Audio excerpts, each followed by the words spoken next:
Drop it. जय हिंद दोस्तों, मैं हूं रामकेश चौधरी और आज मैं आपके लिए लेकर आया हूं पार्ट सेकंड, मतलब वह मोस्ट इम्पोर्टेंट क्वेश्चंस आरएसी के लिए, अपने MA 301 के लिए, जो आपके एग्जाम में आने की दृष्टि से काफ़ी महत्वपूर्ण है। जो देखिए पहला क्वेश्चन यहाँ पे है कि the relative humidity decreasing as air get wet. जब हवा क्या है, नमी युक्त हो जाती है तो रिलेटिव ह्यूमिडिटी क्या कम हो जाती है, क्वेश्चन में पूछा गया है। तो यहाँ पर मेरा जवाब होगा कि हाँ बिल्कुल, अगर एयर में ह्यूमिडिटी आ जाएगी ना तो उसकी रिलेटिव ह्यूमिडिटी कम हो जाएगी। मतलब अगर गीली हवा है, वेटेड एयर है, तो रिलेटिव ह्यूमिडिटी कम हो जाएगी। देखिए next question, the temperature of ammonia after compression in vapour compression system is. मतलब अमोनिया का टेम्परेचर क्या रहता है कंप्रेशन के पश्चात। मतलब जो अमोनिया कंप्रेशन रेफ्रिजरेशन सिस्टम रहता है ना, उसमें अमोनिया को अपन कंप्रेस करते हैं, उसके बाद उसका टेम्परेचर क्या रहता है। तो यहाँ पर अपना जवाब होना चाहिए कि हाँ, अमोनिया का टेम्परेचर रहता है 70 से 110 डिग्री के बीच में कंप्रेशन के बाद। आंसर हो जाएगा सी। देखिए next question, the centrifugal compressor are generally used for refrigerant that required. मतलब सेंट्रीफ्यूगल कंप्रेसर का उपयोग कहाँ किया जाता है, किस टाइप के रेफ्रिजरेंट के लिए किया जाता है, या किस टाइप का रेफ्रिजरेंट अपन को रिक्वायर्ड है, क्या कंडीशंस रिक्वायर्ड है, तो वहाँ पर अपन को सेंट्रीफ्यूगल कंप्रेसर का यूज़ करना है। तो यहाँ पर ऑप्शन में दिया हुआ है small displacement and low condensing pressure. Come displacement चाहिए और कम कंडेंसिंग प्रेशर चाहिए। ठीक है, ये तो हो नहीं सकता क्योंकि सेंट्रीफ्यूगल जो पंप होते हैं, सेंट्रीफ्यूगल जो कंप्रेसर होते हैं, वो लार्ज डिस्प्लेसमेंट या large volume of A fluid के लिए काम में ली जाते हैं। तो स्मॉल वाला तो आंसर होगा ही नहीं। तो यहाँ पर मेरा आंसर हो जाएगा D, large displacement and low condensing pressure. Displacement तो लार्ज चाहिए, मतलब मुझे मोर ऑफ ए क्वांटिटी में तो फ्लूइड चाहिए डिस्प्लेस करने के लिए, और साथ ही उसका कंडेंसिंग प्रेशर भी कम रखना है। तो वहाँ पर मैं सेंट्रीफ्यूगल कंप्रेसर का यूज़ करूँगा। देखिए next question, A water, alcohol and ammonia have same refrigerant effect at different altitude. मतलब अलग अलग ऊंचाई पर पानी, शराब और अमोनिया, इनके रेफ्रिजरेटिंग इफेक्ट में क्या चेंजेस आता है। तो यहाँ पर मेरा आंसर होगा नो, क्योंकि ऊंचाई के साथ साथ इनका रेफ्रिजरेटिंग इफेक्ट सेम रहता है। रेफ्रिजरेटिंग इफेक्ट में कोई चेंजेस नहीं आता एल्टीट्यूड के चेंज होने से। In a mechanical refrigeration system the refrigerant occur as liquid between condenser and expansion valve. मतलब क्या कह रहा है कि एक मैकेनिकल रेफ्रिजरेशन सिस्टम है आपके पास, उसमें refrigerant occur as liquid between condenser and expansion valve. मतलब जो रेफ्रिजरेंट होगा वो लिक्विड फॉर्म में होगा कंडेंसर और एक्सपांशन वाल्व के बीच में।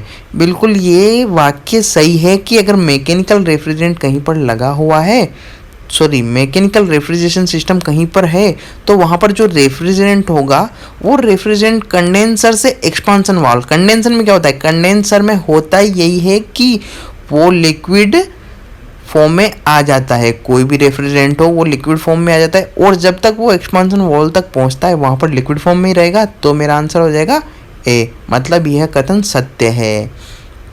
देखिए next question, during humidification process increases.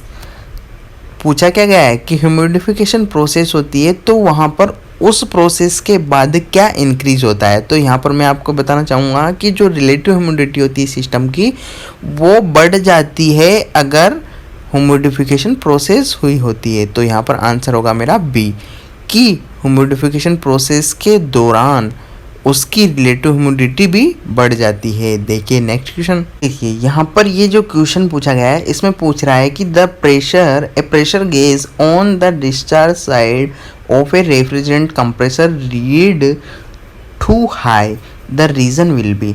मतलब जो प्रेशर गेज होता है वो रेफ्रिजरेंट का प्रेशर हाई रीड करता है, इसके क्या क्या रीजन हो सकते हैं। तो यहाँ पर ऑप्शन में दिया हुआ है कि leak of A cooling water, जो अपना रेफ्रिजरेंट कूलिंग वाटर है उसका लीकेज हो रहा है, हो सकता है इस वजह से भी वो हाई कम प्रेशर मतलब हाई प्रेशर दिखाए। ये क्या है, ये जो क्वेश्चन है ये एक प्रैक्टिकली क्वेश्चन है, इसको आपको इमेजिन करना है माइंड में कि प्रेशर गेज कैसे बढ़ सकता है, अपनी रीडिंग ज़्यादा कैसे बता सकता है। अगर लीकेज हो रहा है तो हाँ बिल्कुल बता सकता है लीकेज हो रहा है तो। वाटर टेम्परेचर बीइंग हाई, अगर पानी का टेम्परेचर बढ़ गया तो उससे भी क्या है, टेम्परेचर बढ़ेगा तो प्रेशर बढ़ा हुआ दिखाएगा, क्योंकि टेम्परेचर डायरेक्टली प्रोपोर्शनल होता है प्रेशर के। तो ये रिलेशन इस वजह से, हाँ टेम्परेचर की वजह से प्रेशर बढ़ सकता है। डर्टी कंडेंसर सरफेस, अगर कंडेंसिंग सरफेस अगर गंदी हो जाती है तो उसके कारण भी क्या है, एक्सेस प्रेशर बढ़ता है। एक्सेस प्रेशर पड़ता है कंडेंसिंग पे, कंडेंसर पे एक्सेस प्रेशर पड़ता है, मतलब अनवांटेड प्रेशर जनरेट हो जाता है अगर गंदगी हुई हो तो। सीधी सी बात ये है। तो यहाँ पर जो आंसर होगा वो मेरा होगा ऑल ऑफ दीज, ये सभी रीजन हो सकते हैं हायर प्रेशर के। तो यहाँ पर आंसर क्या हो गया, D. The freon group of refrigerants are halocarbon refrigerant, जो फ्रेन ग्रुप्स है ना रेफ्रिजरेंट का, उस ग्रुप को हालोकार्बन रेफ्रिजरेंट भी बोलते हैं। ये आपको याद रखना है क्योंकि ये काफ़ी मोस्ट क्वेश्चन है, क्योंकि फ्रेन गैस अपन रेफ्रिजरेंट में बेसिकली डोमेस्टिक हुए, और जितने भी रेफ्रिजरेंट हैं उनमें फ्रेन गैस यूज की जाती है। फ्रेन गैस की वजह से अब सब जानते हैं कि ओजोन परत को नुकसान पहुंच रहा है, लेकिन फिर भी हम उसे यूज़ किए जा रहे हैं। तो ये किस कैटेगरी का है, तो ये है हालोकार्बन रेफ्रिजरेंट कैटेगरी का है। इसमें अलग अलग कैटेगरीज दी हुई है, इनको आपको याद रखना है, लेकिन ये फ्रेन के लिए नहीं है। तो मेरा आंसर हो जाएगा ए, हालोकार्बन रेफ्रिजरेंट्स। देखिए next question, which of the following refrigerant has a highest freezing point. ये पूछ रहा है अपन से कि कौन सा रेफ्रिजरेंट है जिसका हाईएस्ट फ्रीजिंग पॉइंट है। यहाँ पर ऑप्शन में दिया हुआ है ammonia, carbon dioxide, sulphur dioxide, R12। इन सबकी में अगर प्रॉपर्टीज़ देखूँ तो यहाँ पर इन प्रॉपर्टीज़ के रेस्पेक्ट में मैं कह सकता हूँ कि कार्बन डाइऑक्साइड का ही फ्रीजिंग पॉइंट इन सब में हाई है। तो यहाँ पर मेरा आंसर क्या हो जाएगा, बी, कार्बन डाइऑक्साइड, क्योंकि इसी का ही फ्रीजिंग पॉइंट हाईएस्ट होता है अमोनिया की रेस्पेक्ट में, सल्फर डाइऑक्साइड की रेस्पेक्ट में और R12 की रेस्पेक्ट में। देखिए next question, air conditioning means. देखिए क्वेश्चन में क्या पूछा गया है कि एयर कंडीशनिंग का क्या मीनिंग है। एयर कंडीशनिंग का मतलब क्या है, कूलिंग है या हीटिंग है या डिह्यूमिडिफाइंग है। डिह्यूमिडिफाइंग मतलब ह्यूमिडिटी नहीं रहे स्पेस में, मतलब मॉइस्चर को ये बिल्कुल एब्जॉर्ब कर ले, ऐसी सिचुएशन बना दे, या प्लेस को ठंडा कर दे या प्लेस को गर्म कर दे। तो एयर कंडीशनिंग का मीनिंग ही यही है कि कूलिंग प्रोवाइड करेगा, सबसे पहली बात है। और कूलिंग प्रोवाइड करेगा तो हीट को एब्जॉर्ब करेगा, तो कहीं ना कहीं हीटिंग भी देगा। तो एयर कंडीशनिंग का मीनिंग क्या हो गया, कूलिंग भी हो गया और हीटिंग भी हो गया। डिह्यूमिडिफाइंग का मतलब क्या हो गया कि एटमॉस्फेयर में जितनी भी क्वांटिटी में मॉइस्चर, अपना वाटर कंटेंट जितने भी हैं उन सबको एब्जॉर्ब कर लेता है एयर कंडीशनिंग के द्वारा। तो यहाँ पर जो आंसर हो जाएगा मेरा हो जाएगा all of these, D option answer. At 100% relative humidity, wet bulb temperature, dry bulb temperature, dew point temperature and saturated temperature are equal. Question क्या कह रहा है कि किसी भी स्पेस की रिलेटिव ह्यूमिडिटी है वो 100% है, तो उस पॉइंट पर wait bulb temperature, dry bulb temperature, dew point temperature और सेचुरेशन टेम्परेचर क्या सारे इक्वल होंगे। बिल्कुल साफ सही है।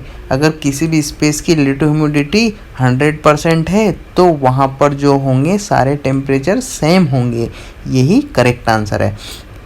तो दोस्तों इसी तरह के मोस्ट इंपॉर्टेंट क्वेश्चंस देखने के लिए आपको क्या करना है, आपको चैनल को सब्सक्राइब करना है, बेल आइकन को ऑन करना है, जिससे कि आपको लेटेस्ट वीडियो मिलते रहें। और दोस्तों के साथ शेयर ज़रूर करना है, लाइक और कमेंट तो करना भूलेंगे ही नहीं आप। तो अपने दोस्तों के साथ इसको शेयर करें ज़्यादा से ज़्यादा। मिलते हैं नेक्स्ट वीडियो में, आज के लिए इतना ही। जय हिंद।